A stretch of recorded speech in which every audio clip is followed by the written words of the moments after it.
Good afternoon.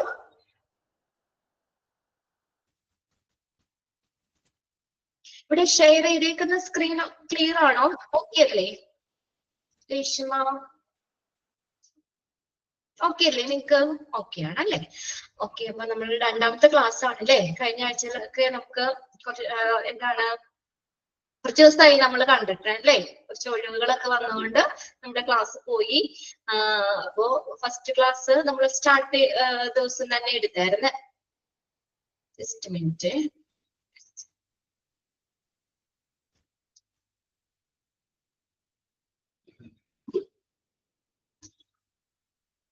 Okay, അപ്പോ നമ്മുടെ രണ്ടാമത്തെ ക്ലാസ് ആണല്ലേ ഇത്. അപ്പൊ കഴിഞ്ഞ ക്ലാസ്സിൽ എടുത്തതൊക്കെ നോക്കിയായിരുന്നോ? കുറച്ച് ദിവസങ്ങളായി നമ്മൾ കണ്ടിട്ട്, നമുക്ക് അതിന്റെ ഇടയ്ക്ക് അവധിയൊക്കെ വന്നുകൊണ്ട് ക്ലാസ് മിസ്സായി പോയി അല്ലേ?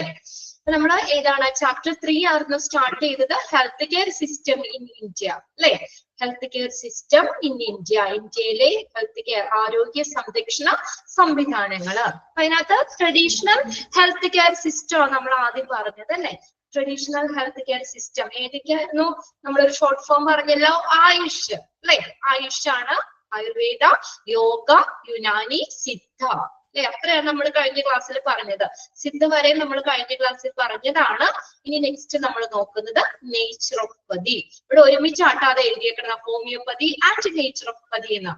നെക്സ്റ്റ് നമ്മള് എച്ച് എന്ന് പറഞ്ഞ ഹോമിയോപ്പതിനെയാണ്, ഹോമിയോപ്പതിയാണ് കേട്ടോ. എച്ച് എന്ന് പറയുന്നത് ഹോമിയോപ്പതി, ഹോമിയോപ്പതി ആൻഡ് നേച്ചുറോപ്പതി, അത് ഒരുമിച്ചാണ് അവിടെ എഴുതിയേക്കുന്നത്.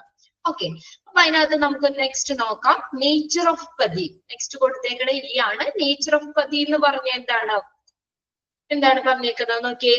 നേച്ചർ ഓഫ് പതി believes that all diseases arising owing to accumulation of morbid matters. Morbid എന്ന് പറഞ്ഞ എന്താ? വിഷപദാർത്ഥങ്ങൾ, morbid, MORBID, matters in the body. And if the scope is given for its removal, it provides cure or relief. എന്താണ് പറയുന്നത്? ഈ nature of പതിയിൽ എന്താ പറഞ്ഞേക്കുന്നത്? എല്ലാ ഡിസീസും, എല്ലാ രോഗങ്ങളും ഉണ്ടാകുന്നത് എന്ത് മൂലമാണ്? നമ്മുടെ ശരീരത്തില് അടിഞ്ഞു കൂടിയിട്ടുള്ള വിഷപദാർത്ഥങ്ങള് അല്ലെ? നമ്മുടെ ശരീരത്തില് അടിഞ്ഞു കൂടിയിട്ടുള്ള വിഷപദാർത്ഥങ്ങൾ മൂലമാണ് രോഗങ്ങൾ ഉണ്ടാകുന്നത് എന്നാണ് ഈ നേച്ചർ ഓഫ് പതിയുടെ വിശ്വാസം എന്ന് പറയുന്നത്. അക്യുമുലേഷൻ എന്ന് പറഞ്ഞ എന്താ? അടിഞ്ഞു കൂടുക. മോർബിഡ് എന്ന് പറഞ്ഞ വിഷപദാർത്ഥങ്ങൾ. അപ്പൊ എല്ലാ രോഗങ്ങളും എങ്ങനെയാ ഉണ്ടാകുന്നതെന്ന് പറഞ്ഞാൽ നമ്മുടെ ശരീരത്തില് അക്യുമുലേറ്റ് ചെയ്യുന്ന മോർബിഡ് മാറ്റേഴ്സ് അല്ലെങ്കിൽ എല്ലാ വിഷപദാർത്ഥങ്ങളും അടിഞ്ഞു കൂടുന്നത് കൊണ്ടാണ് രോഗമുണ്ടാകുന്നത്. അതാണ് നേച്ചർ ഓഫ് പതിയുടെ വിശ്വാസം എന്ന് പറയുന്നത്. ഇനി നോക്കിയേ, the scope is given for its removal. അത് നമ്മുടെ ശരീരത്തിൽ നിന്ന് നമ്മുടെ ശരീരത്തിൽ അടിഞ്ഞു കൂടിയിട്ടുള്ള ആ വിഷപദാർത്ഥങ്ങള് റിമൂവ് ചെയ്യാനുള്ള ഒരു സ്കോപ്പ് ഉണ്ടാക്കുകയാണെങ്കിൽ, റിമൂവ് ചെയ്യാനുള്ള ഒരു സാധ്യത അല്ലെങ്കിൽ ആ സ്കോപ്പ് നമ്മൾ ഉണ്ടാക്കുകയാണെങ്കിൽ എന്ത് പറ്റും നമുക്ക്? It provides cure. ആ രോഗം മാറൂലേ? അതിന് നമുക്ക് രോഗശമനമോ അല്ലെങ്കിൽ ആശ്വാസമോ നൽകുന്നു എന്നാണ് നേച്ചർ ഓഫ് പതി പറയുന്നത്. മനസ്സിലായോ? അപ്പൊ എങ്ങനെയാ നേച്ചർ ഓഫ് പതി എന്താ പറയുന്നത്? നമ്മുടെ ശരീരത്തിൽ എങ്ങനെയാ രോഗം ഉണ്ടാകുന്നത്? നമ്മുടെ ശരീരത്തില് അടിഞ്ഞു കൂടിയിട്ടുള്ള വിഷപദാർത്ഥങ്ങൾ അടിഞ്ഞു കൂടിയത് കൊണ്ടാണ് നമുക്ക് രോഗം ഉണ്ടാകുന്നത് എന്നാണ് നേച്ചർ ഓഫ് പതി പറയുന്നത്. അതിന് നമ്മൾ റിമൂവ് ചെയ്യാനുള്ള, അങ്ങനെ ശരീരത്തില് അടിഞ്ഞു കൂടിയിട്ടുള്ള വിഷപദാർത്ഥങ്ങൾ റിമൂവ് ചെയ്യാനുള്ള ഒരു സ്കോപ്പ് നമ്മൾ കൊണ്ടുവരികയാണെങ്കിൽ, അല്ലെങ്കിൽ അത് നമ്മൾ നീക്കം ചെയ്യാനുള്ള സാധ്യതകൾ നൽകിയാൽ എന്ത് പറ്റും? നമുക്ക് രോഗം മാറും അല്ലെ? നമുക്ക് ക്യൂർ, രോഗശാന്തി, to provide cure, രോഗശമനം അല്ലെങ്കിൽ രോഗശാന്തിയോ അല്ലെങ്കിൽ ആ രോഗത്തിൽ നിന്ന് നമുക്ക് റിലീഫ് എന്ന് പറഞ്ഞാൽ ആശ്വാസമോ നൽകുന്നു എന്നാണ് നേച്ചർ ഓഫ് പതി പറയുന്നത്. ക്ലിയർ ആയോ എന്താണെന്ന്? നെക്സ്റ്റ് ആണ് ഹോമിയോപ്പതി. അതിവിടെ കൊടുത്തിട്ടില്ല കേട്ടോ, ജസ്റ്റ് ഒറ്റ സെന്റൻസ് ഞാൻ പറയാം. ഹോമിയോപ്പതി എന്ന് പറഞ്ഞാൽ is a medical system based on the belief that the body can cure itself. നമ്മുടെ ശരീരത്തിന് സ്വയം സുഖപ്പെടുത്താൻ പറ്റും എന്ന വിശ്വാസമാണ് ഹോമിയോപ്പതി. എന്ന വിശ്വാസത്തെ അടിസ്ഥാനമാക്കിയുള്ള ഒരു ചികിത്സാ രീതിയാണ് ഹോമിയോപ്പതി എന്ന് പറയുന്നത്. എന്താ, നമ്മുടെ ശരീരത്തിന് സ്വയം ചികിത്സ, എന്താ, രോഗം മാറ്റാനുള്ളത്, നമ്മുടെ ശരീരത്തിന് സ്വയം സുഖപ്പെടുത്താൻ കഴിയും എന്ന വിശ്വാസത്തെ അടിസ്ഥാനമാക്കിയുള്ള ഒരു ചികിത്സാ രീതിയാണ് ഏത്, ഹോമിയോപ്പതി. ക്ലിയർ ആയോ? Homeopathy is a medical system based on the belief that the body can cure itself. അത് വേണമെങ്കിൽ ഒന്ന് നോട്ട് ചെയ്തോ അവിടെ. Body can cure itself. ബോഡിക്ക്, നമ്മുടെ ശരീരത്തിന് സ്വയം സുഖപ്പെടുത്താൻ കഴിയുമെന്ന വിശ്വാസം, അതിനെ ബേസ് ചെയ്തിട്ടുള്ളതാണ് ഹോമിയോപ്പതി ട്രീറ്റ്മെന്റ്. ഓക്കെ, അപ്പൊ അതിനകത്ത് നമ്മള് ഈ ഹോമിയോപ്പതിയുടെ അതൊന്ന് നോട്ട് ചെയ്ത് വെച്ചോ കേട്ടോ. ഹോമിയോപ്പതിയുടെ ഫാദർ എന്ന് പറയുന്നത് സാമുവൽ ഹാനിമാൻ ആണ്. അതൊന്ന് നോട്ട് ചെയ്തോടെ. ഹോമിയോപ്പതിയിൽ എഴുതിയിട്ട് നേരെ ഒന്ന് എഴുതി വെച്ചാൽ മതി. Samuel Hahnemann, SAMUEL, SAMUEL, Hahnemann, HANEMAN,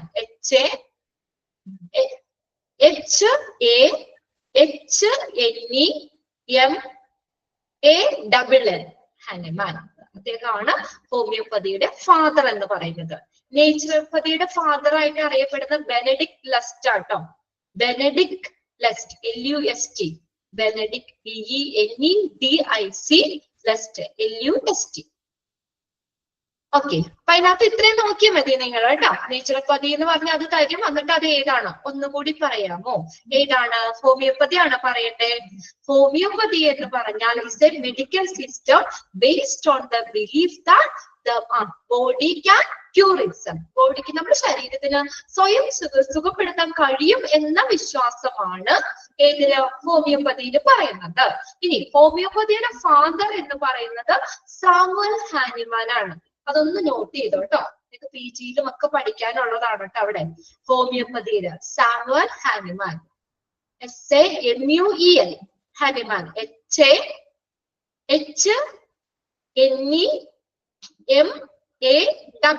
Hahnemann. ഇനി നേച്ചുറോപ്പതിയുടെ പറഞ്ഞത് ആരാണ്? ബെനഡിക്ട് ലസ്റ്റ് ആണ്. BENEDIC, LUST, Lust. ഒന്ന് മനസ്സിലാക്കാൻ വേണ്ടി പറഞ്ഞു എന്നുള്ളൂ. ഇനി നെക്സ്റ്റ് നോക്കി. അപ്പൊ അങ്ങനെ നമ്മൾ ആയുഷിന്റെ കഴിഞ്ഞു കേട്ടോ. ആയുഷിന്റെ ഓരോ ലെറ്റേഴ്സും നമ്മൾ ഡീറ്റെയിൽ ആയിട്ട് നോക്കി. ഇനി നെക്സ്റ്റ് നോക്കി. ഇനി മോഡേൺ. ഇപ്പൊ നമ്മൾ ഇത്ര നേരം പറഞ്ഞത് ഏതായിരുന്നു? ട്രഡീഷണൽ ഹെൽത്ത് കെയർ സിസ്റ്റം പറഞ്ഞു അല്ലെ. ഇന്ത്യയിലെ ട്രഡീഷണൽ ഹെൽത്ത് കെയർ സിസ്റ്റം, പാരമ്പര്യ വൈദ്യശാസ്ത്ര ചികിത്സ രീതിയാണ് നമ്മൾ നോക്കിയത്. ഇനി നെക്സ്റ്റ് നോക്കി മോഡേൺ.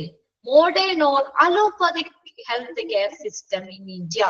മോഡേൺ ഇംഗ്ലീഷ് മരുന്നുകൾ, നമ്മൾ കൂടുതൽ മോഡേൺ മരുന്നുകൾ അല്ലെങ്കിൽ അലോപ്പതിക് മെഡിസിൻസ് അല്ലേ നമ്മൾ കൂടുതൽ കഴിക്കുന്നത്. ആയുർവേദം കഴിക്കുന്നവരുണ്ടാകാം, എങ്കിൽ പോലും എന്താ ഇംഗ്ലീഷ് മരുന്നുകളാകുമ്പോ എന്താ പെട്ടെന്ന് നമുക്ക് രോഗം മാറും. അതല്ലേ ആയുർവേദത്തിൽ എന്ന് പറഞ്ഞു കഴിഞ്ഞാല് കുറച്ചും കൂടി ഡീറ്റെയിൽ ആയിട്ട് അല്ലെ എല്ലാരും ഇതായിട്ട് നമ്മൾ പതുക്കെ രോഗം മാറുള്ളൂ ആയുർവേദ മരുന്നുകളുടെ ഇത്. എന്നാൽ അത് വെച്ച് നമ്മൾ ഇംഗ്ലീഷ് മരുന്നാണെങ്കിൽ നമുക്ക് എന്താണോ ഇതെന്ന് വെച്ചാൽ ഡോക്ടറിന്റെ അടുത്ത് ചെല്ലുമ്പോൾ ഡോക്ടർ പെട്ടെന്ന് ഡയഗ്നോസ് ചെയ്യും, എന്താണെന്ന് വേഗം കണ്ടുപിടിച്ച് അതിന്റെ രോഗമാണെന്ന് കണ്ടെത്തി ആ രോഗത്തിന് മാത്രമേ അവിടെ ട്രീറ്റ്മെന്റ് തരുള്ളൂ. അല്ലാത്തതില്ല അല്ലെ.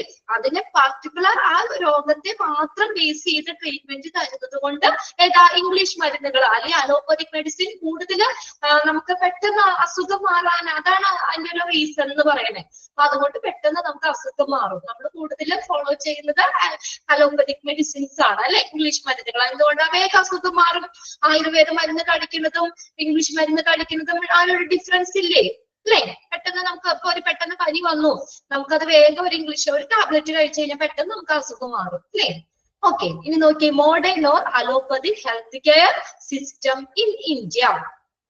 The modern or allopathic healthcare system in India includes a private sector. അപ്പോ ഈ മോഡേൺ ഹെൽത്ത് കെയർ സിസ്റ്റത്തെ, ഇന്ത്യയിലെ മോഡേൺ ഹെൽത്ത് കെയർ സിസ്റ്റത്തിനെ നമ്മൾ ഉൾപ്പെടുത്തിയിരിക്കുന്ന 3 സെക്ഷനാണ്, 3 സെക്ടറിലാണ് പറയുന്നത്.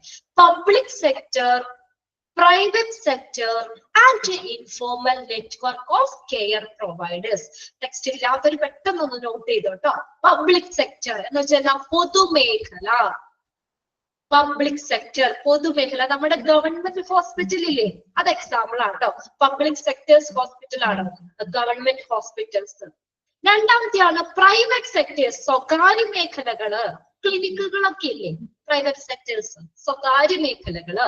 And an informal network of care providers, അനൗപചാരിക ശൃംഖലകള്. മൂന്നെണ്ണം കേട്ടോ, അനൗപചാരിക ശൃംഖലകള് എന്ന് ആംബുലൻസ് സർവീസുകള് അല്ലെ, പിന്നെ പാലിയേറ്റീവ് കെയർ സർവീസുകള്, ഇതൊക്കെ informal network of care providers ആ ഒരു ഗ്രൂപ്പിൽ വരുന്നതാണ്. അപ്പൊ പൊതുമേഖലയുണ്ട്, പ്രൈവറ്റ് സെക്ടർ ഉണ്ട്, ഏതാണ് സ്വകാര്യ മേഖലകളുണ്ട്. മനസ്സിലാവുന്നുണ്ടോ?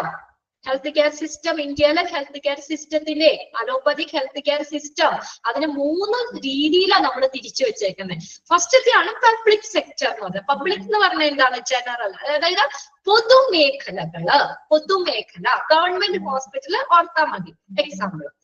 പ്രൈവറ്റ് സെക്ടർ എന്ന് പറഞ്ഞാൽ സ്വകാര്യ മേഖലകളില്, സ്വകാര്യ പ്രൈവറ്റ് പാർട്ടീസ് നടത്തുന്ന ഹോസ്പിറ്റലുകളൊക്കെ ഇഷ്ടംപോലെ, ക്ലിനിക്കുകള്, അങ്ങനെയുള്ളതൊക്കെ പ്രൈവറ്റ് സെക്ടേഴ്സിൽ വരുന്ന. ഇനി informal network of care providers, അനൗപചാരിക ശൃംഖലകള്, അതാണ് ആംബുലൻസ് സർവീസ്, പാലിയേറ്റീവ് സർവീസുകളൊക്കെ അതിനകത്ത് വരുന്നതാണ് കേട്ടോ.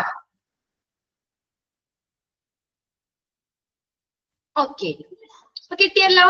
പൊതുമേഖല, സ്വകാര്യ മേഖല, അനൗപചാരിക ശൃംഖല. ക്ലിയർ ആയില്ലേ?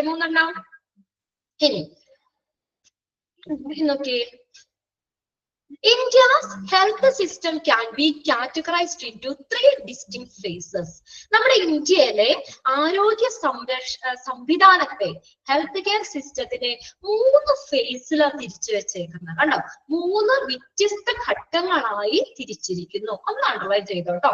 India health care system can be categorized into how many phases? എത്ര ഫേസ് ആയിട്ട് തിരിച്ചേക്കുന്നത്? 3.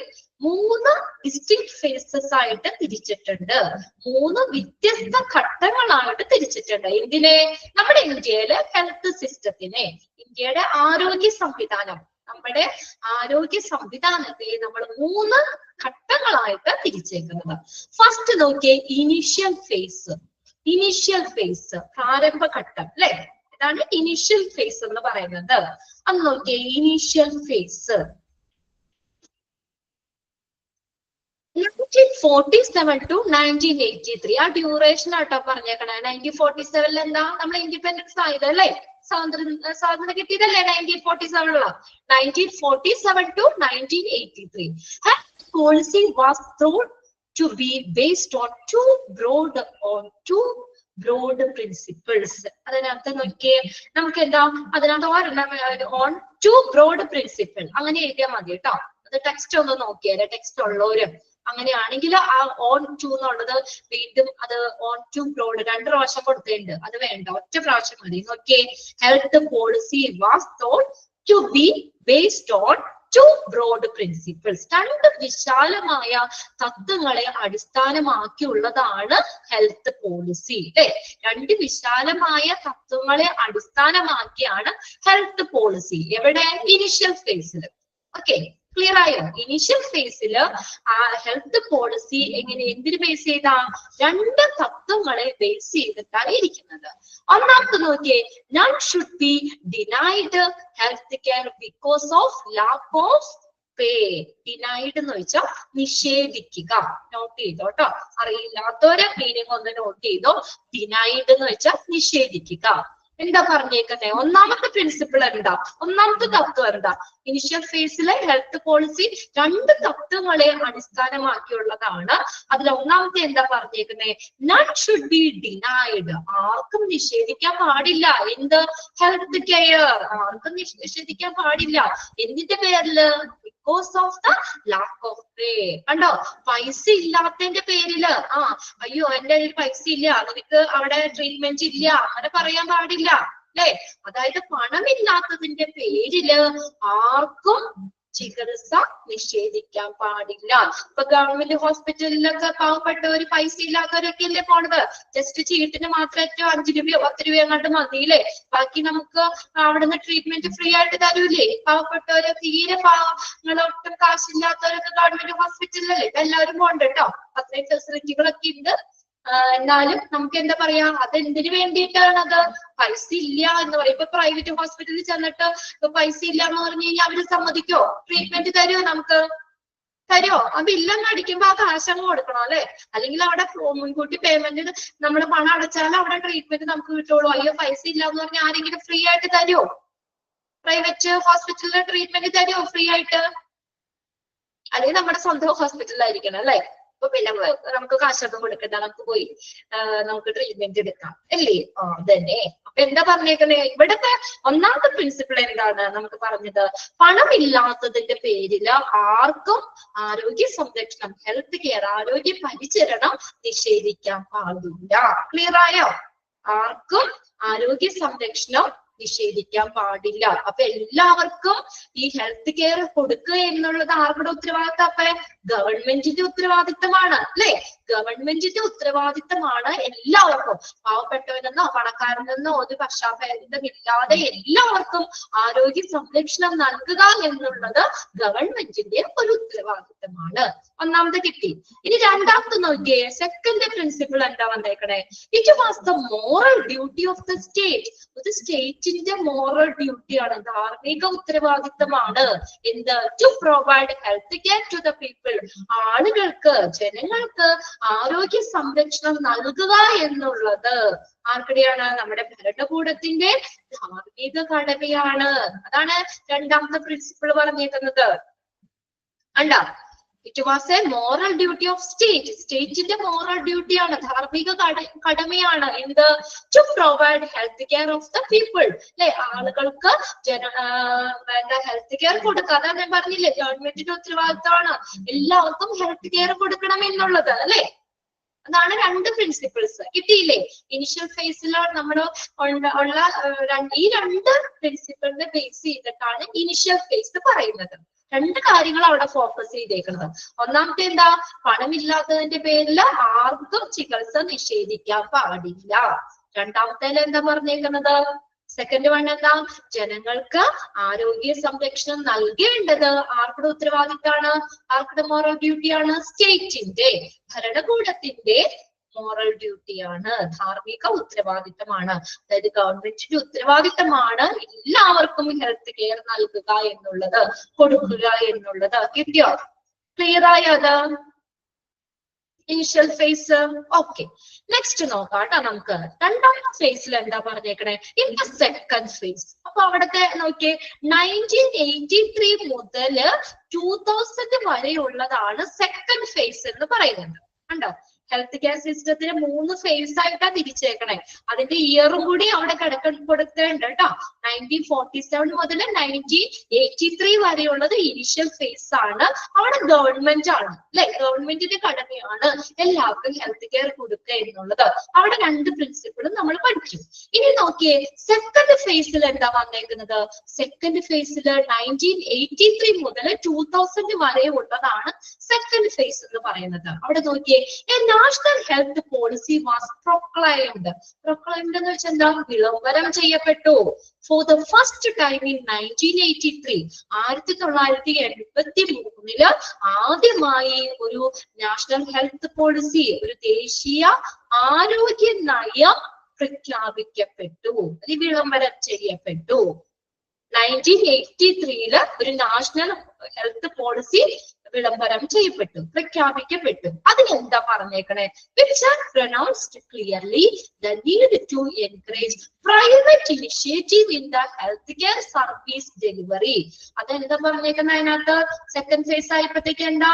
ആരോഗ്യ സംരക്ഷണത്തില് ഹെൽത്ത് കെയർ സർവീസ് ഡെലിവറി, ആരോഗ്യ സംരക്ഷണ വിതരണത്തില് സ്വകാര്യ വ്യക്തികളെ, പ്രൈവറ്റ് പാർട്ടികളെ കൂടി, കണ്ടോ? പ്രൈവറ്റ് ഇനിഷ്യേറ്റീവ്സ്, പ്രൈവറ്റ് പാർട്ടികളെ കൂടി പ്രോത്സാഹിപ്പിക്കേണ്ടത് ആവശ്യകത വ്യക്തമാക്കുന്നതായിരുന്നു ആ പോളിസി. അപ്പൊ എന്താ പറഞ്ഞേക്കണ? അപ്പൊ ആദ്യത്തെ ഗവൺമെന്റ് മാത്രല്ലേ, ഹീറോ ആരായിരുന്നു അവിടെ? ഗവൺമെന്റ് ആണ് ഹീറോ ആയിട്ട് നിന്നത്. എന്നാൽ സെക്കൻഡ് ഫേസ് ആയപ്പോഴത്തേക്ക് എന്താ, ഒരു നാഷണൽ ഹെൽത്ത് പോളിസി അവിടെ വിളംബരം ചെയ്യപ്പെട്ടു. അതിലെന്താണ് പറയുന്നത് അവിടെ?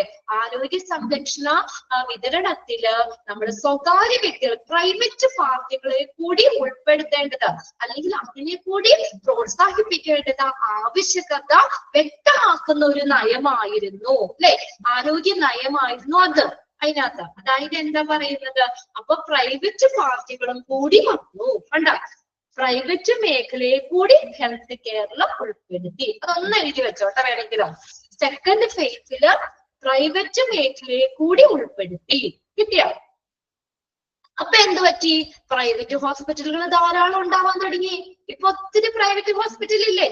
ഗവൺമെന്റ് ഹോസ്പിറ്റലാണോ പ്രൈവറ്റ് ഹോസ്പിറ്റലാണോ കൂടുതല്? ഏതാണ്? പ്രൈവറ്റ് ഹോസ്പിറ്റൽ തന്നെയല്ലേ? അപ്പൊ ഇനി സെക്കൻഡ് ഫേസ് ആയപ്പോഴത്തേക്കും എന്ത് ചെയ്തു? ഈ പ്രൈവറ്റ് പാർട്ടികളും കൂടി ഈ രംഗത്തേക്ക് വരാൻ തുടങ്ങി. അതായത് ധാരാളം പ്രൈവറ്റ് ഹോസ്പിറ്റലുകൾ ഉണ്ടാകാൻ തുടങ്ങി. അപ്പൊ സ്വകാര്യ വ്യക്തികളും സ്വകാര്യ സ്ഥാപനങ്ങളും ഒക്കെ ഹെൽത്ത് കെയറിലേക്ക് കടന്നു വന്ന ഒരു കാലഘട്ടമായിരുന്നു ആ സെക്കൻഡ് ഫേസ് എന്ന് പറയുന്നത്. കണ്ടോ? സ്വകാര്യ വ്യക്തികളും സ്വകാര്യ സ്ഥാപനങ്ങളും ഒക്കെ ഈ ഹെൽത്ത് കെയറിലേക്ക്, ആരോഗ്യ സംരക്ഷണത്തിലേക്ക് കടന്നു വന്ന ഒരു കാലഘട്ടമായിരുന്നു സെക്കൻഡ് ഫേസ്. കണ്ടോ? ഇനി അടുത്ത നോക്കിയേ. Then the policy also intensified the access to publicly funded primary health care. എന്താ പറഞ്ഞേ? പൊതുജന സഹായത്തോടുള്ള അല്ലെങ്കിൽ പൊതുധന സഹായത്തോടു കൂടിയുള്ള പ്രാഥമിക ആരോഗ്യ സംരക്ഷണം പ്രഖ്യാപിക്കുന്നത് ഈ നയം തീവ്രമാക്കി. ഇന്റൻസിഫൈഡ് എന്ന് വെച്ചാൽ തീവ്രമാക്കുക. Intensified. The policy also intensified. ഈ പോളിസി എന്താ ഒന്നുകൂടി അത് തീവ്രമാക്കിയത്? പൊതുധന സഹായത്തോടെയുള്ള പ്രാഥമിക ആരോഗ്യ സംരക്ഷണം, അതായത് പ്രൈവറ്റ് മേഖലയും കൂടി ഉൾപ്പെടുത്തിക്കൊണ്ടുള്ള ഒരു ഹെൽത്ത് കെയർ ഈ ഒരു നയം വ്യക്തമാക്കി, അല്ലെ? അതിനെ തീവ്രമാക്കി. Then അടുത്ത നോക്കിയേ. Then facilitating expansion of health facility in rural area through national health programs. Facilitating important point അല്ലേ? ഓക്കെ, അതിനകത്ത് നമ്മൾ ഒന്നാമത്തേല് നമ്മൾ പറഞ്ഞല്ലോ, 2 പോളിസി നോട്ട് ചെയ്ത് വെക്കണം. ഞാൻ പറഞ്ഞല്ലോ, അണ്ടർലൈൻ ചെയ്യാൻ പറഞ്ഞില്ലായിരുന്നു. അതിനകത്ത് 2 പോളിസികളും നോട്ട് ചെയ്ത് വെക്കുക. പിന്നെ ഹെൽത്ത് കെയർ സിസ്റ്റത്തിലെ 3 ഫേസ് ആയിട്ടാ തിരിച്ചേക്കണേന്നുള്ളതും അണ്ടർലൈൻ ചെയ്തോട്ടോ. Can be categorized into 3 distinct phases എന്നുള്ളത് അണ്ടർലൈൻ ചെയ്യുക. പിന്നെ അതിനകത്ത് ഇനിഷ്യൽ ഫേസിൽ നമ്മൾ 2 പ്രിൻസിപ്പിൾസ് നോട്ട് ചെയ്ത് വെക്കുക. ഇനി സെക്കൻഡ് ഫേസിൽ എന്താണ്? അവിടെ ഒരു നാഷണൽ ഹെൽത്ത് പോളിസി വിളംബരം പ്രഖ്യാപിക്കപ്പെട്ടു. അതിനകത്ത് പറഞ്ഞേക്കണത് ഈ സെന്റൻസ് ഒന്ന് അടയാളപ്പെടുത്തി വെച്ചോ. The policy also intensified the access to publicly funded primary health care. അതായത് എന്താ പറഞ്ഞേക്കുന്നത്? പൊതു സഹായത്തോടു കൂടിയുള്ള പ്രാഥമിക സംരക്ഷണം. അതിനകത്ത് ഈ ഒരു നയം, അതിന്റെ ഒരു ഇമ്പോർട്ടൻസ് ഈ ഒരു നയം തീവ്രമാക്കി. പിന്നെ അതിനകത്ത് 2ാമത്തെ സെന്റൻസ് നോട്ട് ചെയ്തോടെ കേട്ടോ. Clearly the need to encourage private initiative in the healthcare service delivery. അതാ ഞാൻ പറഞ്ഞത്, നോട്ട് ചെയ്തോളാൻ. അതായത് സെക്കൻഡ് ഫേസിൽ ആരും കൂടി കടന്നു വന്നു. അവിടെ ഹെൽത്ത് കെയറിൽ ആരും കൂടി കടന്നു വന്നു? അവിടെ പ്രൈവറ്റ് പാർട്ടികളും കൂടി കടന്നു വന്നു. പ്രൈവറ്റ് ഹോസ്പിറ്റലുകൾ ധാരാളം ഉണ്ടാകാൻ തുടങ്ങിയത് സെക്കൻഡ് ഫേസിലാണ്. ഓക്കെ, then അടുത്ത നോക്കിയേ. Facilitating expansion of health facility in rural area through national health programme. അതൊന്ന് അണ്ടർലൈൻ ചെയ്തോട്ടോ. നാഷണൽ ഹെൽത്ത് പ്രോഗ്രാം അവിടെ എക്സ്പാൻഡഡ് ഫോം ആയിട്ട് ചോദിക്കാം. എന്താ? നാഷണൽ ഹെൽത്ത് പ്രോഗ്രാം എന്ന ഒരു പദ്ധതിയിലൂടെ റൂറൽ ഏരിയയിൽ കൂടുതലായിട്ടുള്ള ഫെസിലിറ്റികൾ കൊടുത്തു. റൂറൽ എന്ന് പറഞ്ഞാൽ ഗ്രാമപ്രദേശങ്ങളില് കൂടുതൽ ഫെസിലിറ്റി കൊടുത്തു അവിടെ. അതാണ് ഏത് കൂടെ? നാഷണൽ ഹെൽത്ത് പ്രോഗ്രാം വഴി. Facilitating expansion of health facilitates in rural area through national health programme. National health programme എന്ന പദ്ധതിയിലൂടെ റൂറൽ ഏരിയയില് കൂടുതലായിട്ട് എന്ത് ചെയ്തു? സൗകര്യങ്ങൾ കൊടുത്തു. അതാണ് സെക്കൻഡ് ഫേസിൽ നടന്ന കാര്യങ്ങള്. ഇനി തേർഡ് ഫേസ് നോക്കിയേ. 3ാമത്തെ ഫേസിൽ എന്താ വന്നേ? The post 2000, അതായത് 2000-ന് ശേഷം വരുന്ന കാലഘട്ടമായിരുന്നു തേർഡ് ഫേസ് എന്ന് പറയുന്നത്. ഓക്കെ, 2000-ന് ശേഷം വരുന്ന കാലഘട്ടമാണ് തേർഡ് ഫേസ്. അവിടെ എന്താ പറഞ്ഞേ? Witnessing a further shift and widening of focus, the current phase addresses main issue. ഇവിടെ എന്ന് പറഞ്ഞ മൂന്നാമത്തെ ഫേസിൽ എന്താ പറഞ്ഞ? കുറെ മാറ്റങ്ങൾ വന്നു. അവിടെ കുറെ മാറ്റങ്ങള് ഈ തേർഡ് ഫേസിൽ വന്നു. ഇപ്പൊ സെക്കൻഡ് ഫേസിൽ നമ്മൾ പറഞ്ഞു, ലാസ്റ്റ് പറഞ്ഞ എന്താ? നാഷണൽ ഹെൽത്ത് പ്രോഗ്രാം വഴി, ദേശീയ ആരോഗ്യ പരിപാടികൾ നാഷണൽ ഹെൽത്ത് പ്രോഗ്രാം വഴി ഗ്രാമപ്രദേശങ്ങളിലൂടെ കൊണ്ടുവന്നു. അപ്പൊ അവിടുത്തെ അതിനുള്ള സൗകര്യങ്ങളും കൂടി വിപുലീകരിച്ചു. അതിന്റെ വിപുലീകരണം കൂടി സുഗമമാക്കി. ഏത് വഴി? നാഷണൽ ഹെൽത്ത് പ്രോഗ്രാം വഴി. ഇനി തേർഡ് ഫേസിലായപ്പോഴേ അതിനേക്കായി കുറച്ചുകൂടി മാറ്റങ്ങൾ ഉണ്ടാക്കാൻ തുടങ്ങി. അവിടെ ഒരാൾ കൂടി കടന്നു വന്നു. അതായത് ആദ്യത്തെ ഫേസില് ഗവൺമെന്റ് മാത്രമേ ഉണ്ടായിരുന്നുള്ളൂ. രണ്ടാമത്തെ ഫേസിലായപ്പോഴേ പ്രൈവറ്റ് പാർട്ടിയും കൂടി ആ രംഗത്തേക്ക് വന്നു, ഹെൽത്ത് കെയറിലേക്ക് വന്നു, പ്രൈവറ്റ് ഹോസ്പിറ്റലിൽ വന്നു. മൂന്നാമത്തെ ഇതിനകത്ത് തേർഡ് ഫേസിലായപ്പോഴേക്കും അവിടെ ഗവൺമെന്റ് ഇൻഷുറൻസ് കമ്പനികളും കൂടി വന്നു. അവിടെ നോക്കി കൊടുത്തേണ്ട് current phases addresses main issues ഏതൊക്കെയാ? Public private partnership. കണ്ടോ? പബ്ലിക് പ്രൈവറ്റ് പാർട്ണർഷിപ്പ്, അതൊന്ന് അണ്ടർലൈൻ ചെയ്തു കേട്ടോ. അതായത് ഗവൺമെന്റിന്റെയും സ്വകാര്യ വ്യക്തികളുടെയും പങ്കാളിത്തത്തോടു കൂടി ഹെൽത്ത് കെയർ നൽകാൻ തുടങ്ങി. അണ്ടർലൈൻ ചെയ്തേ. Such as public private partnership. പബ്ലിക്കും പ്രൈവറ്റും അതിന്റെ പാർട്ണർഷിപ്പോടുകൂടി, പങ്കാളിത്തത്തോടു കൂടി ഹെൽത്ത് കെയർ നൽകാൻ തുടങ്ങി. അതായത് അപ്പൊ ആരൊക്കെ ഉണ്ട് അവിടെ? ഗവൺമെന്റും ഉണ്ട്, പ്രൈവറ്റ് ഹോസ്പിറ്റലുകളും ഉണ്ട്. അങ്ങനെ ഹെൽത്ത് കെയർ തുടങ്ങി.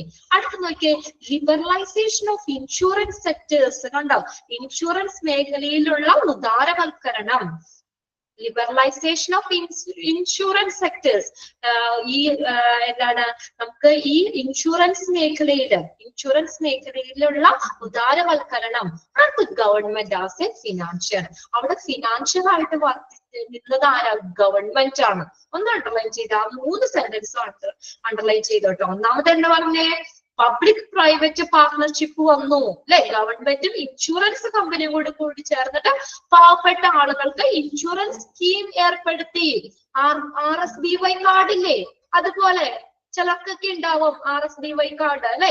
ഗവൺമെന്റും ഇൻഷുറൻസ് കമ്പനിയും കൂടി ചേർന്നിട്ട് പാവപ്പെട്ട ആളുകൾക്ക് ഇൻഷുറൻസ് സ്കീം ഏർപ്പെടുത്തി. ഇൻഷുറൻസ് വേണ്ടിയിട്ട് ആരവിടെ ഫിനാൻഷ്യർ ആയി? ആരാണ് ഫിനാൻഷ്യർ ആയത്? ഗവൺമെന്റ്. കണ്ടോ? Government as a financier. ഇൻഷുറൻസിന് വേണ്ടിയിട്ട് ഗവൺമെന്റ് അവിടെ ഫിനാൻഷ്യർ ആയിട്ട് പ്രവർത്തിച്ചത് തേർഡ് ഫേസിലാണ്.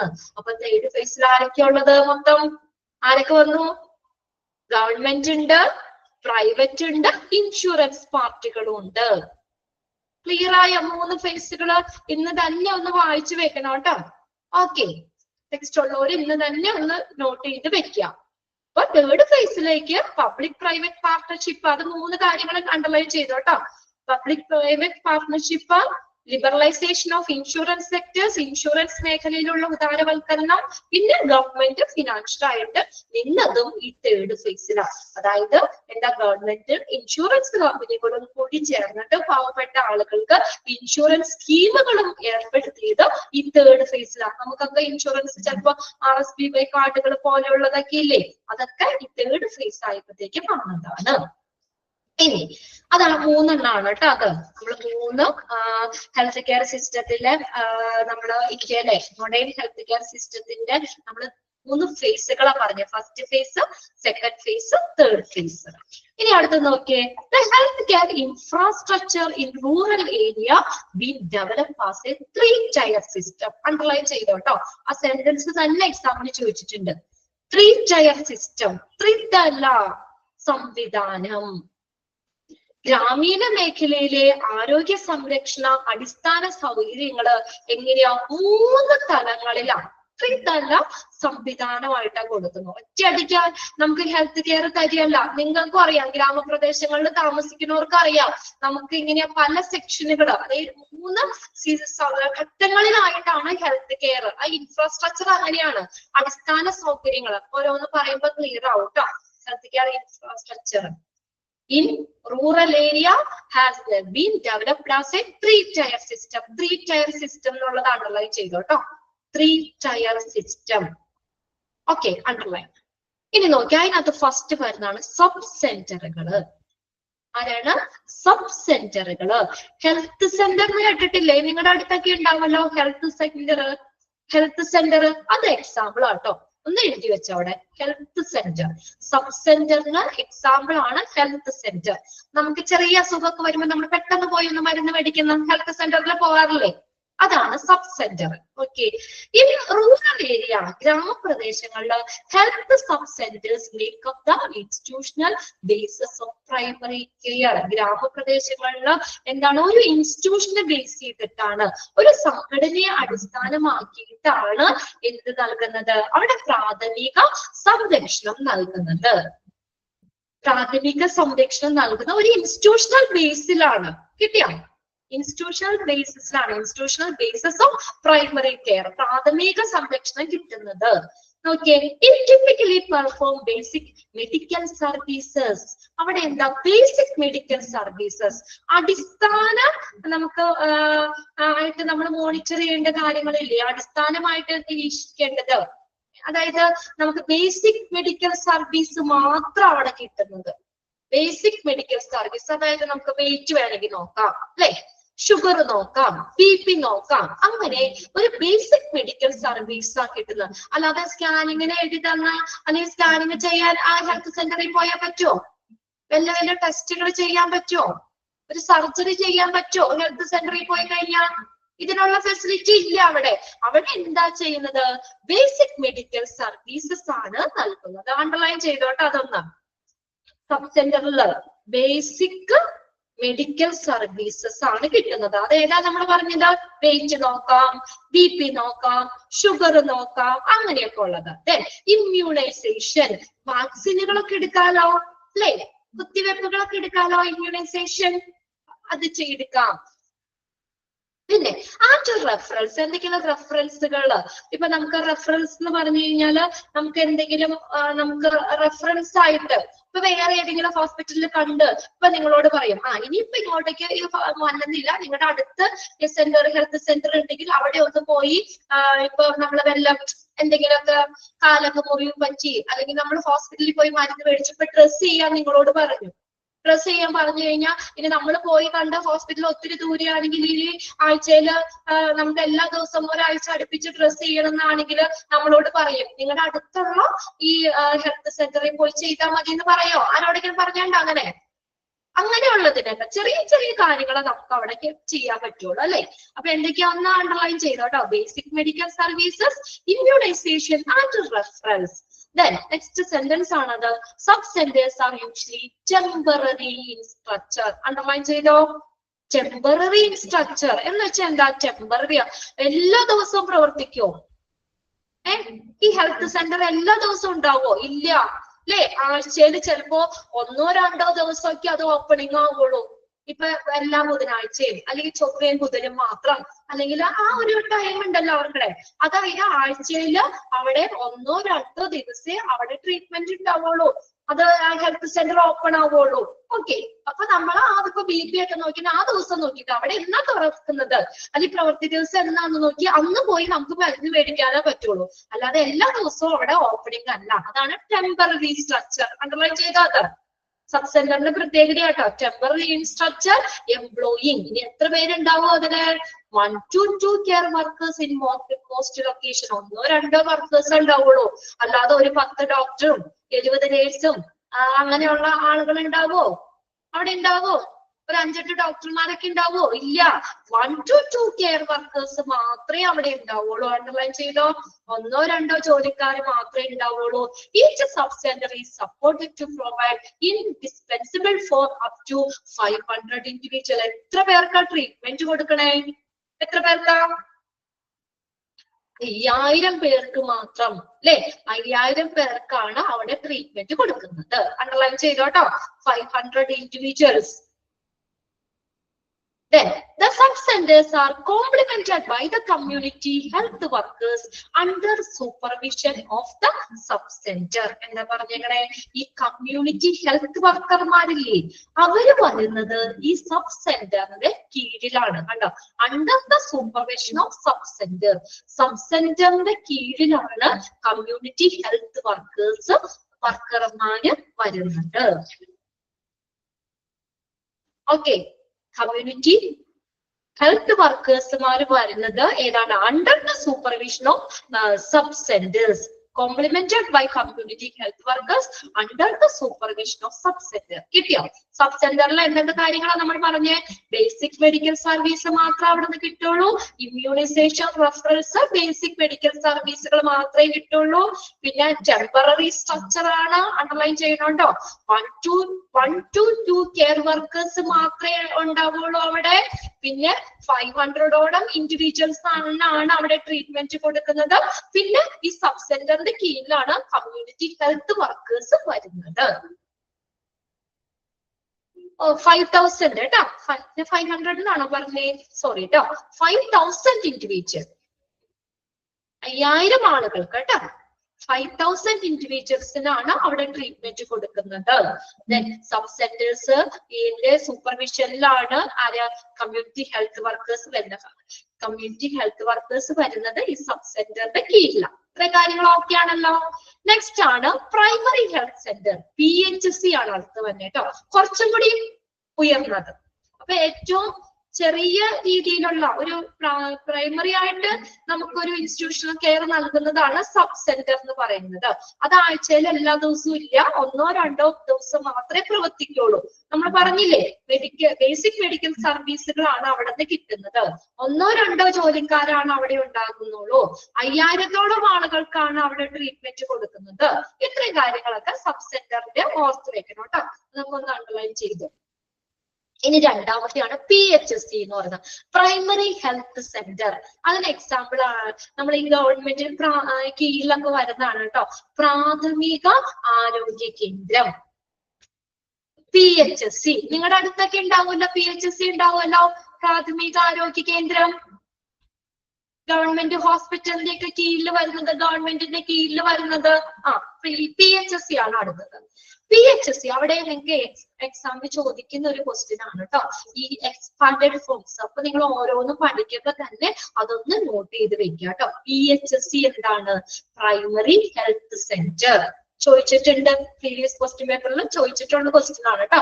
എക്സ്പാൻഡ് PHC എന്താണ്? Primary health centre. ഇവിടെ നോക്കിയേ, PHC ആർ യൂഷ്വലി സ്മോൾ, സാധാരണയായിട്ട് ചെറുതാണ്. About 5 beds. എത്രയാ? 5 ബെഡ് വരെ ഉള്ളൂ അവിടെ. യൂഷ്വലി 5 ബെഡ്സ്, 5 ബെഡേ ഉള്ളൂ. അതായത് ചെറിയൊരു ഹോസ്പിറ്റൽ പോലെ അല്ലെ. പ്രാഥമിക ആരോഗ്യ കേന്ദ്രം, അതാണ് മലയാളം, പ്രാഥമിക ആരോഗ്യ കേന്ദ്രം. എബൌട്ട് 5 ബെഡ്സ്, ഒരു 5 ബെഡോളെ അവിടെ ഉള്ളൂ. 5 ബെഡ് വരെ അവിടെ ഉണ്ടാവുള്ളൂ. ഇനി നോക്കിയേ, then 1 to 2 qualified doctors, 1-2 qualified ആയിട്ടുള്ള ഡോക്ടർമാരുണ്ടാകാം. And 14 paramedics. പാരാമെഡിക്സ് എന്ന് പറഞ്ഞാൽ ആരാ? ഡോക്ടേഴ്സിനെയൊക്കെ സപ്പോർട്ട് ചെയ്യുന്നില്ലേ, ഡോക്ടറിനെ നേഴ്സിനെയൊക്കെ അവിടെ വർക്കില് സപ്പോർട്ട് ചെയ്യുന്നവരാണ് പാരാമെഡിക്സ് എന്ന് പറയുന്നത്. ഓക്കെ, ഡോക്ടേഴ്സിന്റെയും നേഴ്സസിന്റെയും ഒക്കെ വർക്കിൽ സപ്പോർട്ട് ചെയ്യുന്നവരാണ് പാരാമെഡിക്സ് എന്ന് പറയുന്നത്. 14 പാരാമെഡിക്സ് ആൻഡ് സപ്പോർട്ട് സ്റ്റാഫ്. അതിനെ സപ്പോർട്ട് ചെയ്യുന്ന, അവരെ സപ്പോർട്ട് ചെയ്യുന്ന സ്റ്റാഫുകള്. അങ്ങനെ ഇപ്പൊ നമുക്ക് ഈ ലാബ് ടെക്നീഷ്യൻ അങ്ങനെയൊക്കെ ഉള്ള ഇതൊക്കെ ഇല്ലേ, അവരൊക്കെ ഏതാ? പാരാമെഡിക്സിൽ വരുന്ന കേട്ടോ. എക്സ്റേയില് ലാബ് ടെക്നീഷ്യൻസ്, അസിസ്റ്റന്റുകള് അങ്ങനെയൊക്കെ വരുന്നത്. അപ്പൊ 1-2 ക്വാളിഫൈഡ് ഡോക്ടേഴ്സും 14 പാരാമെഡിക്സും സപ്പോർട്ട് സ്റ്റാഫുമാണ് ഉണ്ടാവുക. ട്രെയിൻഡ് ആയിട്ടുള്ള ടെക്നീഷ്യൻ ആട്ടോ, എമർജൻസി സർവീസ് ഒക്കെ കൊടുക്കാൻ ട്രെയിൻഡ് ആയിട്ടുള്ള ടെക്നീഷ്യൻ ആണ് പാരാമെഡിക്സ് എന്ന് പറയുന്നത് കേട്ടോ. ഇനി അടുത്ത നോക്കിയേ, അങ്ങനെ അപ്പൊ ഒന്നോ രണ്ടോ qualified doctors, 14 paramedics and support staff. Then PHSC is typically a referral unit for a subcenter cluster of about 6. അതൊന്ന് ശ്രദ്ധിച്ച് തന്നെ നോക്കി വെക്കണം. അതായത് ഒരു ഈ നമുക്ക് പറഞ്ഞേക്കുന്ന ഒരു PHC എന്ന് പറയുന്നത് 6 സബ്സെന്ററുകളുടെ കൂട്ടമാണ്. എഴുതി വെച്ചോട്ടോ അവിടെ. PHSC is a typically referral unit for a sub-center cluster of about 6. അതായത് ഒരു PHSC എത്ര സബ്-സെന്റർ വരും? 6 സബ്-സെന്ററുകൾ. കിട്ടിയോ? 6 സബ്-സെന്ററുകളുടെ ഒരു ക്ലസ്റ്റർ ആണ് PHSC. അതായത് ഒരു PHSC എന്ന് പറയുന്നത് 6 സബ്-സെന്ററുകളുടെ ക്ലസ്റ്റർ ആണ്. കിട്ടിയോ? അതായത് ഒരു PHSCയുടെ കീഴിൽ 6 സബ്-സെന്റർ ഉണ്ടാവും. അതാ മീനിങ്. മനസ്സിലായോ? അത് ഒരു PHSCയുടെ കീഴിൽ 6 സബ്-സെന്ററുകൾ ഉണ്ടാകും. അണ്ടർലൈൻ ചെയ്തോട്ടെ, അത് ചോദിച്ചിട്ടുണ്ട് കേട്ടോ. ഒരു 1 PHSCയുടെ കീഴിൽ 6 സബ്-സെന്റേഴ്സ് ആണ് വരുന്നത്. Then, in addition to outpatient treatment, ഇതിന് കൂടാതെ ഈ outpatient treatmentന് കൂടാതെ എന്ത് കൊടുക്കുന്നുണ്ട്? The most PHSCs facilitate inpatient treatment.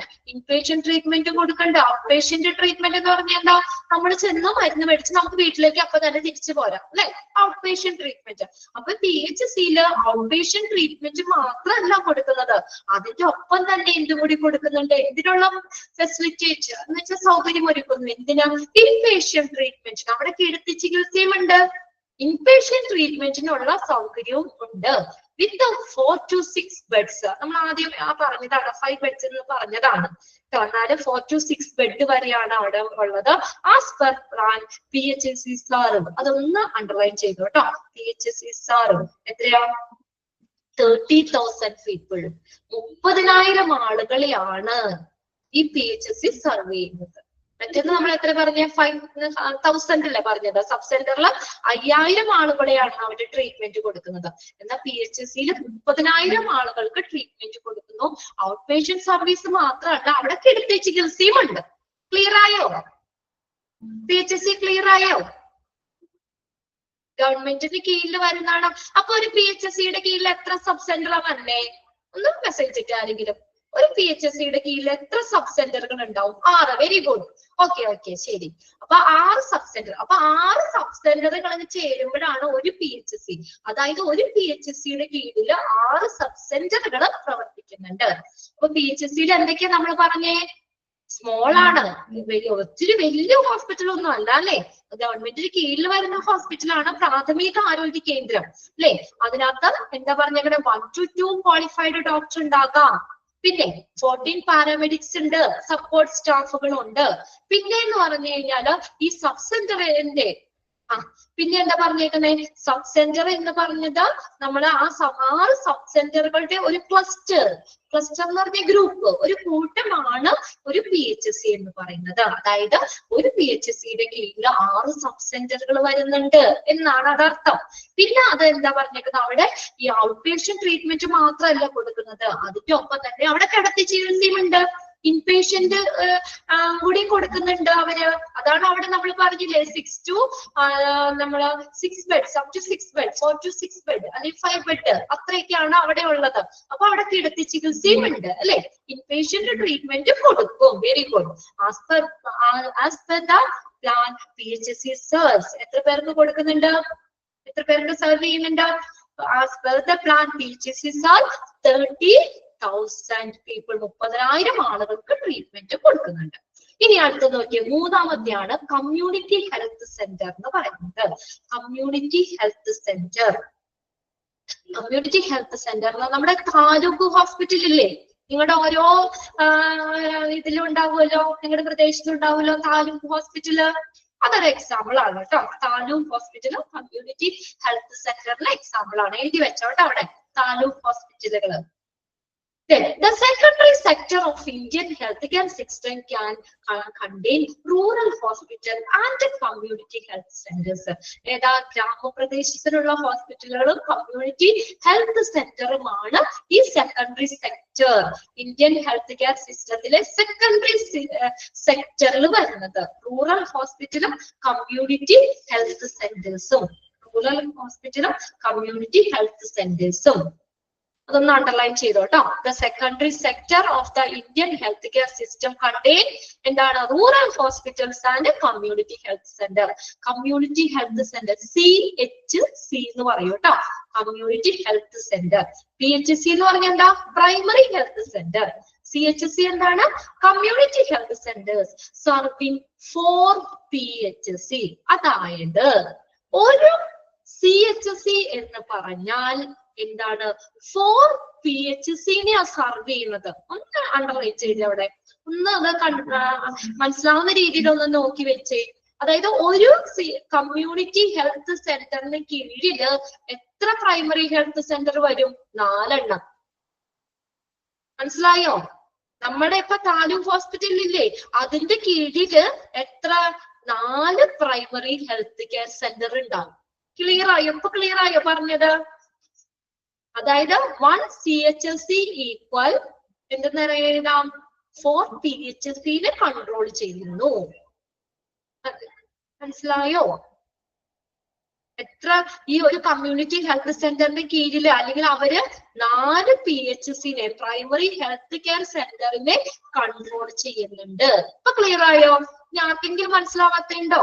ഒരു കമ്മ്യൂണിറ്റി ഹെൽത്ത് സെന്ററിന്റെ കീഴില് അല്ലെങ്കിൽ അവര് 4 പ്രൈമറി ഹെൽത്ത് കെയറിനെ കൺട്രോൾ ചെയ്യുന്നുണ്ട്.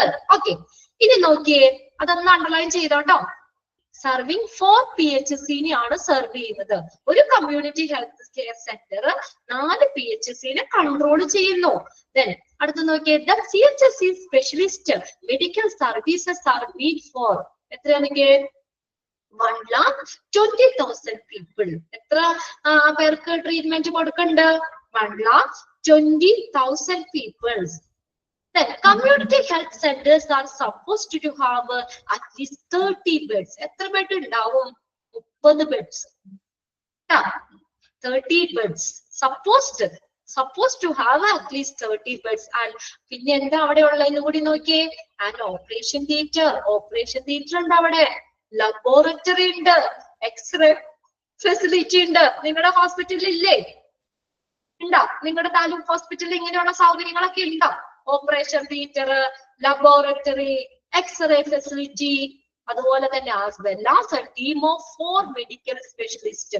അവരുടെ 4 മെഡിക്കൽ സ്പെഷ്യലിസ്റ്റിന്റെ ഒരു ടീം തന്നെയുണ്ട് അവിടെ. കണ്ടോ? എത്രയും സൗകര്യങ്ങൾ ഉള്ളതാണ് കമ്മ്യൂണിറ്റി ഹെൽത്ത് സെന്റർ. എക്സാമ്പിൾ ആണ് നമ്മുടെ താലൂക്ക് ഹോസ്പിറ്റൽ. ക്ലിയർ ആയോ? അത്രയും കാര്യങ്ങള്. ഓക്കെ, ഒരു കമ്മ്യൂണിറ്റി ഹെൽത്ത് സെന്ററിന്റെ കീഴിൽ അവർ കൺട്രോൾ ചെയ്യുന്നത് എത്ര PHC-നെയോ? 4 പ്രൈമറി ഹെൽത്ത് കെയർ സെന്ററിനെ കൺട്രോൾ ചെയ്യുന്നുണ്ട്. അവിടെ സ്പെഷ്യലിസ്റ്റ് മെഡിക്കൽ സർവീസുകൾ കൊടുക്കുന്നത് അല്ലെ, കുറച്ചും കൂടി അഡ്വാൻസ്ഡ് ആയിട്ടുള്ള സർവീസുകൾ അവർ കൊടുക്കുന്നത്. 1,20,000 ആളുകൾക്ക് ട്രീറ്റ്മെന്റുകൾ കൊടുക്കുന്നുണ്ട്. അവിടെ 30 ബെഡുകളോളം ഉണ്ട്. അവിടെ ഒരു ഓപ്പറേഷൻ തിയേറ്റർ ഉണ്ട്, ലബോറട്ടറി ഉണ്ട്, എക്സ്റേ ഫെസിലിറ്റി ഉണ്ട്. എക്സ്റേ എടുക്കണമെങ്കിൽ നമുക്ക് അവിടെ എടുക്കാം. നമ്മുടെ ഇവിടെ പ്രാഥമിക ആരോഗ്യ കേന്ദ്രത്തില് PHC ചെന്ന് എക്സ്റേ എടുക്കാൻ പറ്റുമോ? എടുക്കാൻ പറ്റൂല അല്ലെ, നമ്മൾ പുറത്ത് പോകേണ്ട വരും അവിടെ. പക്ഷെ അവിടെ അത്ര ഫെസിലിറ്റി ഒന്നും ഇല്ല അവിടെ അല്ലെ PHC-ല്. എന്നാല് നമ്മൾക്ക് കമ്മ്യൂണിറ്റി ഹെൽത്ത് സെന്ററിൽ ഇങ്ങനെയുള്ള സൗകര്യങ്ങളുണ്ട്. അതും കൂടി ഒന്ന് അണ്ടർലൈൻ ചെയ്ത് വെച്ചോട്ടെ. അവിടെ 4 PHC-നെയാണ് സെർവ് ചെയ്യുന്നതെന്നുള്ളത്, കൺട്രോൾ ചെയ്യുന്നതെന്നുള്ളത് നോക്കണം. 30 ബെഡ് ഉണ്ട്. പിന്നെ എന്തൊക്കെ ഫെസിലിറ്റി ഉള്ളതെന്നുള്ളത് നോക്കാം. Operation theatre, laboratory, x-ray facility, പിന്നെ അതുപോലെ തന്നെ as well as a team of 4 medical specialist. അവരുടെ ഒരു ടീം തന്നെ ഉണ്ട്. ഓക്കെ, അപ്പൊ അങ്ങനെ 3 ടയർ സിസ്റ്റം ആണ് പറഞ്ഞേക്കണം. അപ്പൊ അങ്ങനെയാണ് നമുക്ക് ഹെൽത്ത് കെയർ കിട്ടുന്നത് അല്ലെ. സബ് സെന്ററിൽ കൂടെ കിട്ടും, പ്രൈമറി ഹെൽത്ത് കെയർ സെന്ററിൽ കൂടെ കിട്ടും, കമ്മ്യൂണിറ്റി ഹെൽത്ത് സെന്ററിൽ കൂടെ കിട്ടും. അപ്പൊ ഏറ്റവും ടോപ്പിലാണ് നമ്മൾ പറഞ്ഞത് അല്ലെ കമ്മ്യൂണിറ്റി ഹെൽത്ത് സെന്റർ. അതിന്റെ കീഴില് എത്രയാ? 4 സബ് സെന്ററുകൾ പ്രൈമറി ഹെൽത്ത് സെന്റേഴ്സ് വരുന്നുണ്ട് അല്ലെ. അതായത് ഒരു കമ്മ്യൂണിറ്റി സെന്റർ എന്ന് പറയുന്നത് 4 പ്രൈമറി ഹെൽത്ത് സെന്റേഴ്സിനെയാണ് കൺട്രോൾ ചെയ്യുന്നത്. ഇനി പ്രൈമറി ഹെൽത്ത് സെന്റേഴ്സിന്റെ കീഴിലോ 6 സബ് സെന്ററുകളും വരുന്നുണ്ട്. ക്ലിയർ ആയോ ഇത്രയും കാര്യം? ഓക്കെ ആണോ? ഒന്ന് തമ്പിടോ. ഇനി ആർക്കെങ്കിലും സംശയം ഉണ്ടെങ്കിൽ ഒന്ന് മെസ്സേജ് ചെയ്തേ. ഓക്കെ ആണല്ലേ? കുറച്ച് എടുക്കണുള്ളൂ കേട്ടോ. നിങ്ങൾക്ക് ഓൾമോസ്റ്റ് എല്ലാവർക്കും ഒന്നും ടെക്സ്റ്റ് കിട്ടിയിട്ടില്ലല്ലോ. ടെക്സ്റ്റ് കിട്ടിയിട്ടില്ല, അതുകൊണ്ട് കുറച്ച് എടുക്കണുള്ളൂ. ടെക്സ്റ്റ് കിട്ടിക്കഴിയുമ്പോൾ നമുക്ക് കുറച്ചുകൂടി വേഗത്തിൽ പോകാം. ഓക്കെ, ഇനി അടുത്തത് ഒരു ചെറിയൊരു ഡയഗ്രാണ്, എളുപ്പമുള്ളതാ കണ്ടോ. നമ്മുടെ ഒരു ഫ്ലോ ചാർട്ടാണ്. ജസ്റ്റ് നമുക്കൊന്ന് തുടങ്ങി വെക്കാം. എന്നാ കിട്ടുകയെന്ന് നിങ്ങളൊന്ന് കോണ്ടാക്ട് ചെയ്ത് നോക്കട്ടാ. ഇവിടെ നിങ്ങളെ വിളിക്കുന്നവരില്ലേ, അവരോട് ടെക്സ്റ്റിന്റെ കാര്യം കിട്ടിയില്ലെങ്കിൽ ഒന്ന് അവരെ ഒന്ന് കോണ്ടാക്ട് ചെയ്ത് നോക്കാം. നിങ്ങള് ജോയിൻ ചെയ്തില്ലേ, PROകളൊക്കെ ഇല്ലേ, ഒരു നമ്പറിലേക്ക് ഒന്ന് കോണ്ടാക്ട് ചെയ്തിട്ട് ടെക്സ്റ്റിന്റെ കാര്യം ഒന്ന് ചോദിച്ചു നോക്കട്ടാ. അടുത്ത നോക്കിയേ, ദ ഹെൽത്ത് സിസ്റ്റം ഇൻഫ്രാസ്ട്രക്ചർ. നമ്മുടെ ഇൻഫ്രാസ്ട്രക്ചർ എന്ന് പറഞ്ഞാൽ എന്താ?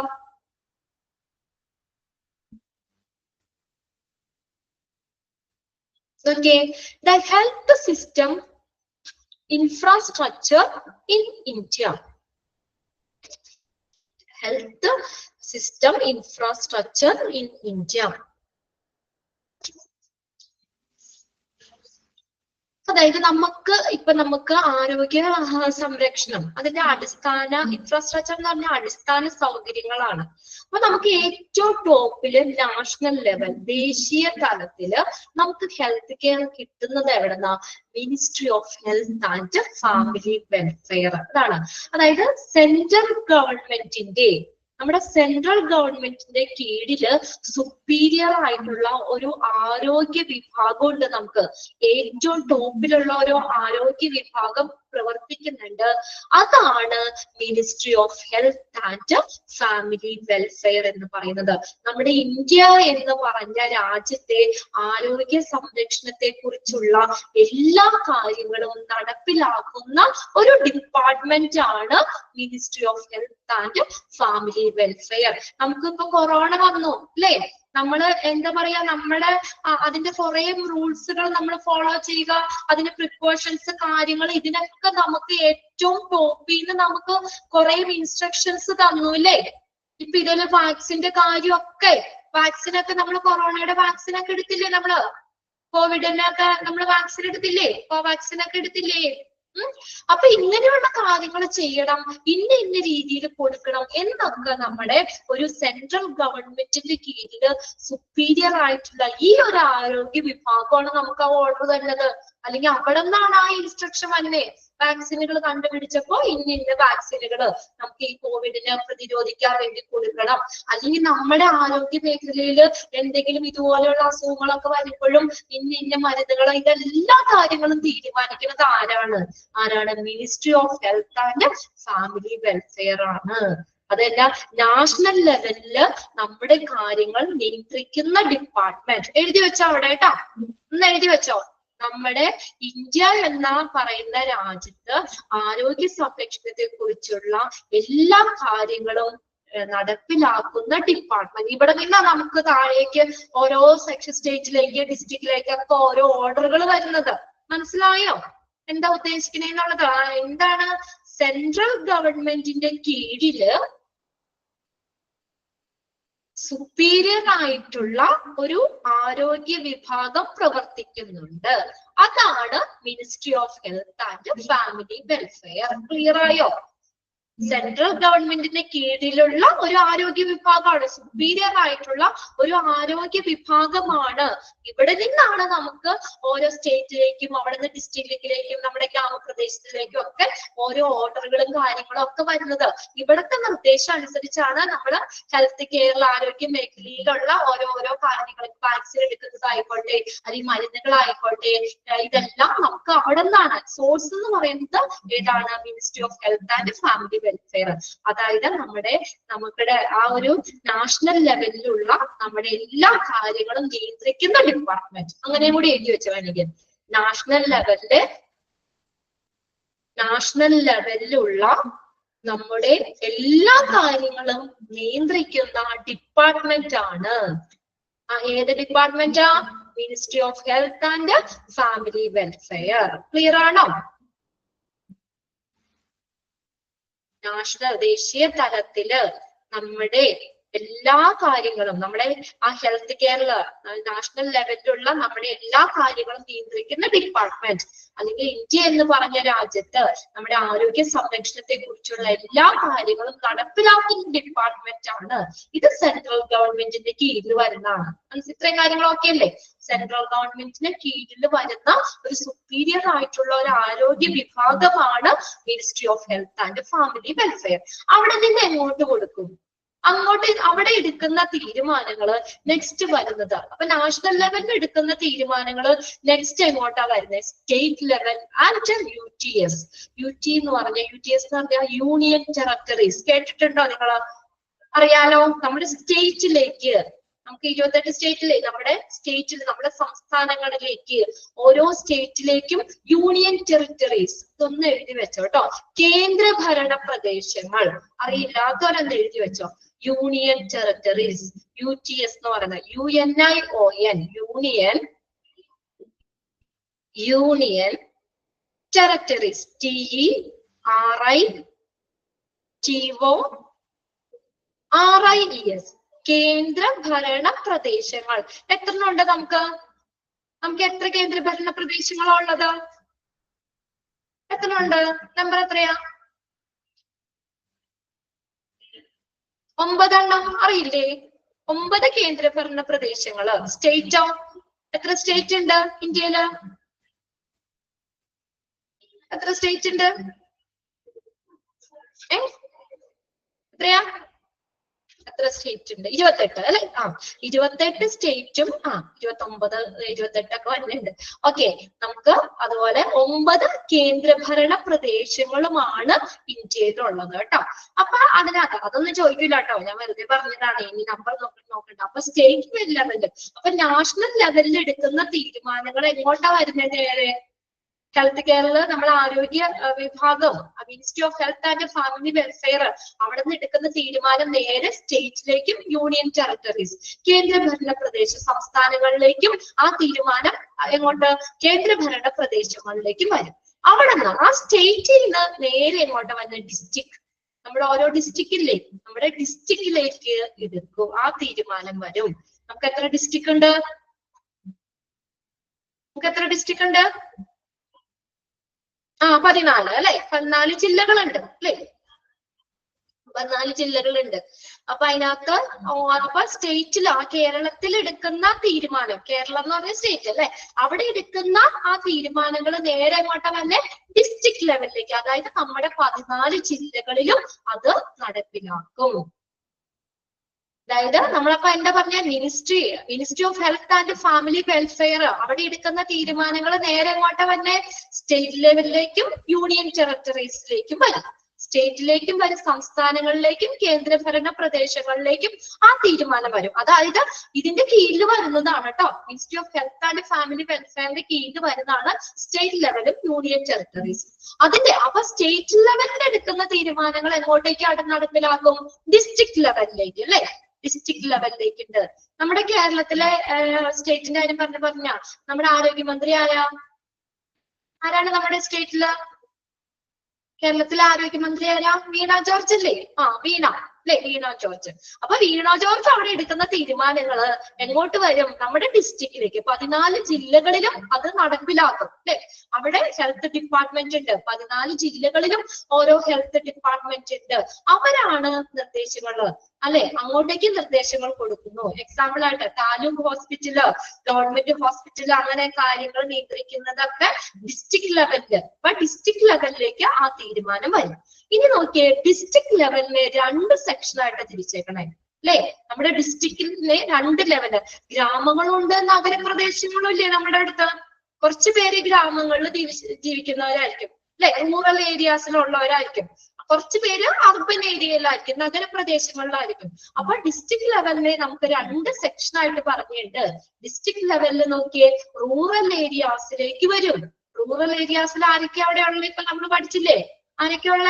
കമ്മ്യൂണിറ്റി ഹെൽത്ത് സെന്റർ ഉണ്ട്, പ്രൈമറി ഹെൽത്ത് കെയർ സെന്റർ ഉണ്ട്, സബ് സെന്ററുകൾ ഉണ്ട്. ഇങ്ങോട്ടേക്ക് ആ തീരുമാനങ്ങൾ ഇങ്ങോട്ടേക്ക് വരും. കണ്ടോ, ഏറ്റവും മുകളിൽ നിന്ന് വന്ന ലെവലാണ് കേട്ടോ കൊടുത്തേക്കണേ.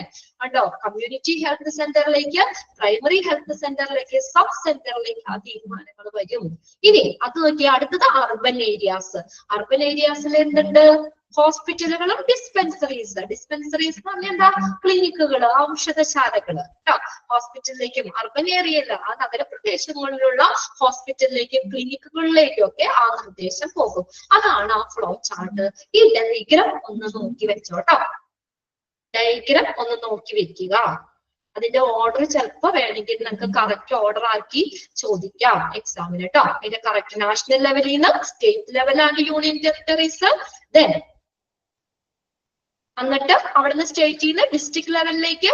ഡിസ്ട്രിക്ട് ലെവലിന് 2 സെക്ഷൻ ഉണ്ട്. റൂറൽ ഗ്രാമപ്രദേശമുണ്ട്, നഗരപ്രദേശങ്ങളും ഉണ്ട്. റൂറൽ ഏരിയയില് community health centre, primary health centre, sub സെന്ററുകൾ ഉണ്ട്. ഓക്കെ, ഇത്രയും നമുക്ക് നിർത്താം. ബാക്കി നമുക്ക് അടുത്ത ക്ലാസ്സിൽ നോക്കാം കേട്ടോ. ഒരുപാട് നമ്മൾ എടുക്കുന്നില്ല. ഏതാണ് ഡിസ്പെൻസറീസ് എന്ന് പറഞ്ഞാൽ എന്താ? ക്ലിനിക്കുകളാണ് കേട്ടോ. അതായത് നമ്മള് അർബൻ നഗരപ്രദേശങ്ങളിലുള്ള ഹോസ്പിറ്റലിലേക്കും ക്ലിനിക്കുകളിലേക്കും ഒക്കെ ആ നിർദ്ദേശം പോകും. ഓക്കെ, നമ്മുടെ ഡിസ്ട്രിക്ട് ഹോസ്പിറ്റൽ, ഡിസ്ട്രിക്ട് ലെവലിലാണ് നമ്മൾ താലൂക്ക് ഹോസ്പിറ്റലൊക്കെ വരുന്നത് കേട്ടോ. ഡിസ്ട്രിക്ട് ലെവലിൽ നമ്മുടെ താലൂക്ക് ഹോസ്പിറ്റൽ ഇല്ലേ? ഡിസ്ട്രിക്ട് ലെവലിൽ നിന്നാണ് താലൂക്ക് ഹോസ്പിറ്റലിലേക്ക്, ഗവൺമെന്റ് ഹോസ്പിറ്റലിലേക്കൊക്കെ നിയന്ത്രിക്കുന്നത്, നിർദ്ദേശങ്ങളൊക്കെ പോകുന്നതും ഡിസ്ട്രിക്ട് ലെവലിൽ നിന്നാണ്.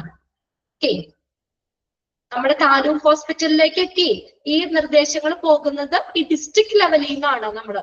ഇപ്പൊ നമ്മൾ ഈ ഇത് പഠിച്ചില്ലേ, അവിടെ CHSE പഠിച്ചില്ലേ, എക്സാമ്പിൾ ആയിട്ട് താലൂക്ക് ഹോസ്പിറ്റലിൽ പഠിച്ചില്ലേ, CHSEയില് താലൂക്ക് ഹോസ്പിറ്റൽ എക്സാമ്പിൾ. അങ്ങോട്ടേക്കൊക്കെ നിർദ്ദേശം വരുന്നത് എവിടെയാ? ഡിസ്ട്രിക്ട് ലെവലിൽ നിന്നാണ്. ക്ലിയർ അല്ലേ? Order national level, state level, district level, അവിടെ നിന്നാണ് റൂറൽ ഏരിയ, അർബൻ ഏരിയയില്. റൂറൽ ഏരിയയില് കമ്മ്യൂണിറ്റി ഹെൽത്ത് സെന്റർ ഉണ്ട്, പ്രൈമറി ഹെൽത്ത് സെന്റർ ഉണ്ട്, സബ് സെന്റർ ഉണ്ട്. ഓക്കെ, അപ്പൊ ഇത്രയും കാര്യങ്ങളാണ് ഇന്നൊന്ന് നോക്കി വെക്കുക കേട്ടോ. ടെക്സ്റ്റ് ഉള്ളവർ ഇന്ന് തന്നെ വായിച്ചു വെക്കുക. ഇനിയിപ്പോ നോട്ട് ചെയ്തവരാണെങ്കിലും ഒന്ന് വായിച്ചു വെക്കുക കേട്ടോ. ഇനി അടുത്ത ആഴ്ച തന്നെ നമുക്ക് ക്ലാസ്. സാറ്റർഡേ സൺഡേ ഒക്കെ ഒഴിവാണ്. അപ്പത്തേക്ക് ഈ കാര്യങ്ങൾ മറന്നു പോകരുത്. വ്യക്തമായിട്ട് തന്നെ പഠിച്ചു വെക്കുക കേട്ടോ. Okay, thank you. ബാക്കി നമുക്ക് അടുത്ത ക്ലാസ്സിൽ നോക്കാം.